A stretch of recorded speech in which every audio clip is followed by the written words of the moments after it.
Today, I'll show you how to adjust the vibration intensity on the Xiaomi Smart Band 9.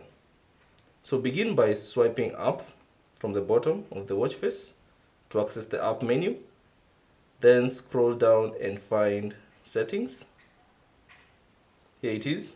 Tap on it. And then within the settings, scroll down and find vibration. Tap on that. Now you'll see three options. There's the standard, the strong, and the off one, and the off option. So if you select standard, you'll feel a slight vibration to show you how that standard vibration sounds like.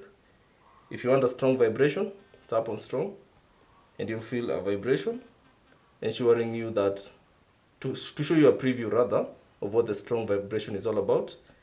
So you can choose either standard or strong vibration. But if you want the vibrations to be off, just select off, and that will turn all the vibrations. So that's basically how to change the vibration intensity on the Xiaomi Smart Band 9. Thanks for watching.